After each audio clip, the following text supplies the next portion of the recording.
You're listening to the We Are Libertarians Podcast Network. Find all of our shows at wearelibertarians.com. This is going to be a special bonus episode of the Boss Hog of Liberty. It's a mashup of We Are Libertarians and Boss Hog of Liberty personalities Jeremiah Morrill, Dakota Davis, Chris Spangle, Harry Price, and Chase Payton. Recorded Poolside on Saturday earlier this month. You can hear the conclusion of it on patreon.com/BossHogLiberty at any level if you join. You can hear the rest of it. You might even hear a little bit of old friend Tanner Purdue. Once again, this is a mashup of the Boss Hog of Liberty and the We're Libertarians people hanging out poolside. Yep. Welcome to the Boss Hog of Liberty podcast on the We're Libertarians Network. This is Jeremiah Morrill and Dakota Davis, poolside for a very special episode. This is our annual checkup with dear leader Chris Spangle is sitting here with us, and Chase Payton is here because we needed a sports desk. That was me sighing at you audibly. Why were you sighing? For the way he started, like it was a normal episode. This is like episode 59-1. It's not normal. There's no video. We are poolside at my house at a pool party very early in the evening. I wouldn't call this a party. This is an event. This is more of a get-together. Jared, I've counted the heads at this party, and there's probably 6.7 million people here. Yeah, it's a little bigger than the Republican Party I was at last It's a little week. bit bigger than the today they did the marrying of the second dude for I don't know, English, the redheaded English guy. He got married today. Better-looking brother. He had the Spangle-like in the beard. 1700s. The illegitimate that said we didn't have to care about this. See, William looks just like Charles. Harry will back me up on this. Harry's back there cooking ribs. William just looks just like Charles, but Harry, if you look at the horse trainer, Princess Di's horse trainer, looks just like Harry. So probably not Charles's son. I don't know where you're going with any of this, but Audrey and I did a tinfoil time episode, and we touched on royalty a little bit. Really? The people voted a topic of the Queen of England being a cannibal. What? Yeah, we learned about that. There's an entire episode on the WAL platform based upon the Queen of England being a cannibal. It turned out she's not. They determined she's not a cannibal. Oh, she might be. Well, I almost got convinced there for a minute. There was this man who there's a native Indian reservations up in Canada, and the schools were horrible. They mistreated the population very terribly. Right. Ran by the Canadian government, and the Queen of England came, and according to this one man's story, there are about 20 children that went missing whenever she showed up. Now, is this Queen Elizabeth? Yes, Queen Elizabeth. Okay. And if we tell any more of this, they're not going to have to subscribe to the Patreon to actually hear the story. it's true. That's a good point. It's a good teaser. But the man ends up dying right before he can testify. Now, Harry's not out here. Harry's about to drive me crazy. We should set the scene for a minute as to what's going on out here today. I watched this one episode. Well, I watched this series before we set the scene. And it was basically The Bachelor, but it was a lookalike of Prince Harry. So all these women thought it was Prince Harry, but it was just this lookalike of him. Macaulay Culkin in a red wig. Macaulay. It was a good show. I liked it. Everybody on Twitter this morning was joking about how Ed Sheeran got married or whatever this morning. So all the 28-year-old like English Ed dudes look Sheeran? the same. Yeah, I woke up and that's when I realized that's when the royal wedding was. I woke up at noon today and I was like, oh, I didn't realize this was last night. So as we're recording this, it is Dakota is we're outside but poolside. This is a throwback to the old days of the Boss Hog of Liberty, like a year ago when we didn't have a real studio and we just hung out poolside. Right. So Dakota has just left me and gone inside to find some sunglasses because we are fighting the 6 o'clock in the evening sunlight. It is. I'm going to move over here. Sit here. Yeah. So we are counter-programming my bride-to-be, the lovely Sarah Potter, soon-to-be Sarah Morrill. She's having her bachelorette weekend, so I said... when did... By the way, let's get into that at some point. When did that... I thought it was a party, not a weekend. She's taking a whole weekend? I'm taking a whole weekend, too. My God. This is going to be awkward, this part, Chase, because Spangle's not going to the bachelor party. Honestly, I didn't invite him because I know that asking him to go to Tennessee with us for 3 days would have been the biggest imposition in the history of the world. It's not going to happen. Right. So we just skipped over that. I just would prefer... Chase is 22 and is like, oh, my God, a weekend of drinking and fun. And Spangle's like... I'm excited. A weekend away from home? What weekend is it? Oh, God. 2 weeks from now. See, it's the weekend after Memorial Day. Yeah. It might be Porkfest weekend. No, I'm in St. Louis that weekend anyways. Man, you're doing a lot of traveling. I'm doing too much traveling. Yeah.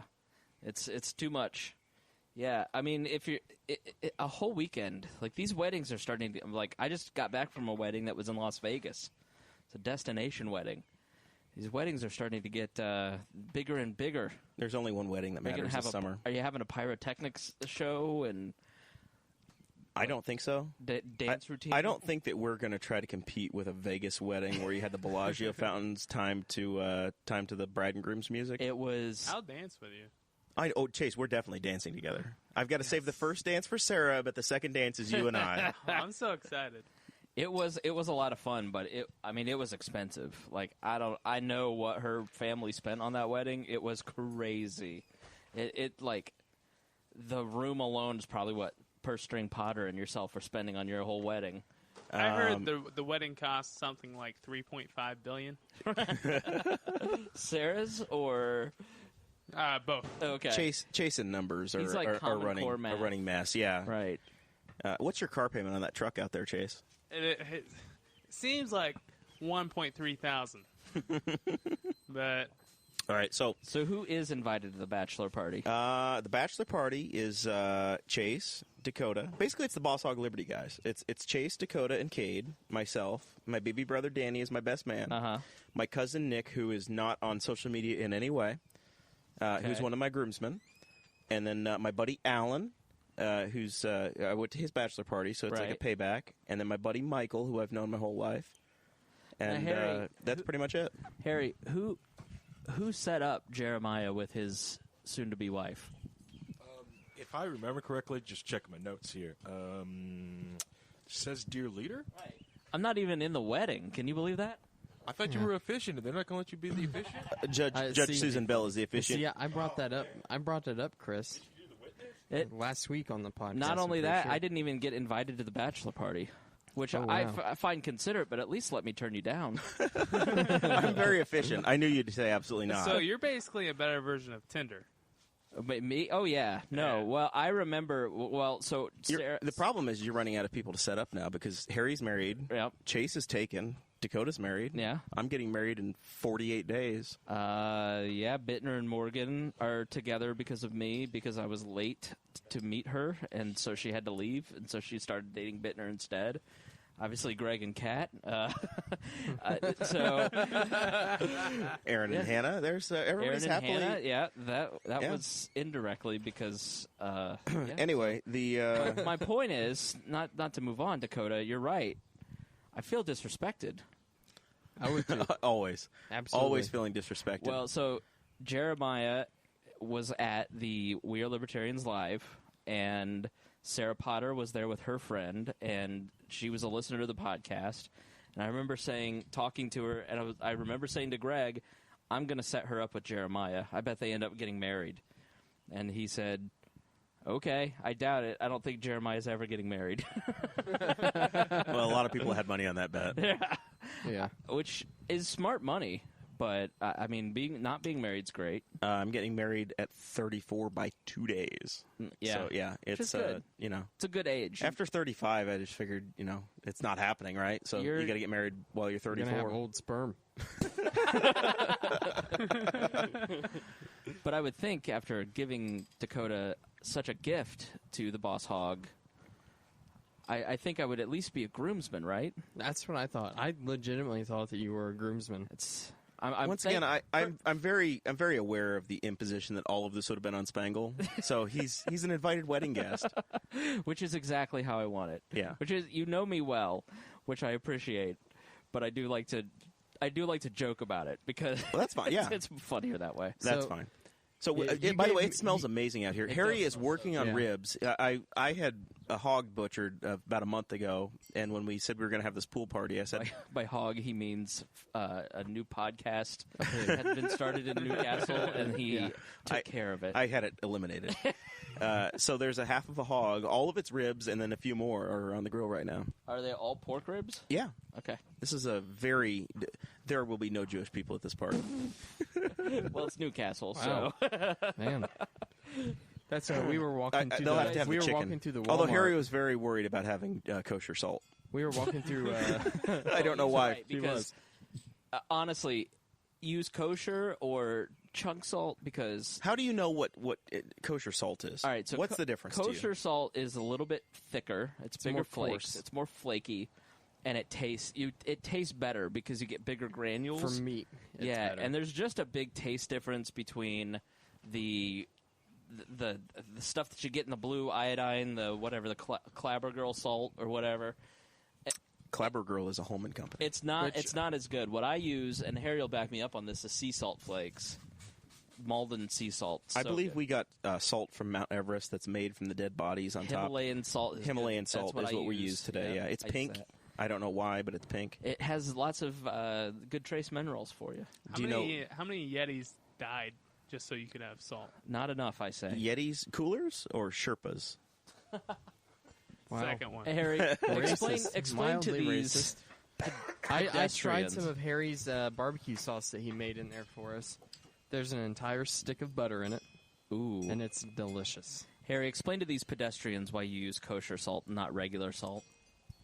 Use that crappy iodine salt. There's no flavor in it. There's nothing in it. And then for cooking salt, you really want the coarse kosher salt. Make sure it's coarse. So when you rub it in something, you really get into the meat, right into the veins of right into the fat lines. Especially with the ribeyes or doing ribs or even chickens. This is that chicken when we go through here. Like I was going to buy you just like a box of the kosher coarse salt, but I didn't. I shouldn't have.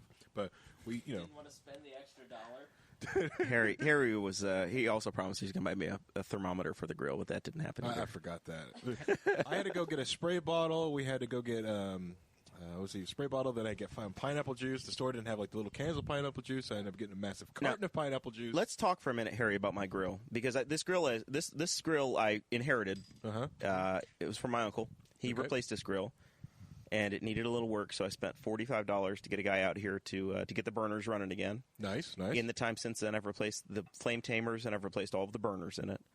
Now, this grill doesn't have an electric plug like Spangles does, but walk me through. What do you think of this? It's a Gen Air, a name brand.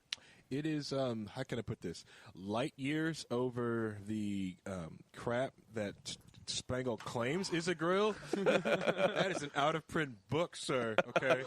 He nearly threw his Dungeons & Dragons player's handbook into the pool. That would have been my signed copy. Dragger's man. Oh, who signed it, Harry? not this one. I didn't bring my signed copy because it was at a pool party. I figured we'd be at Poolside, so I didn't bring any of my signed copy ones. This is just the backup non-signed Who ones. signs it? I had, I had Gary Gygax. I had... You're going to have to explain who these people are for me. It's Gary Gygax. If I don't get to behead someone in this game by the end of the night, I'm going to be very Chase, upset. I told you that when we play this, I'm volunteering for you to behead me immediately so that I can move on with my life. I'm getting these guys to roll You up the can't behead me quickly enough. I'm getting these guys to roll up the characters. Chase is going to play the barbarian. Dakota's going to play the wizard. Jeremiah's going to play the thief. We're going to get Dear Leader. We're going to get him to play the healer. I'm going to be the dungeon master. It's going to be fun. It's going to be a great time. I'm an orc barbarian also, so I'm extra smelly. So we are using the new Zoom H6 that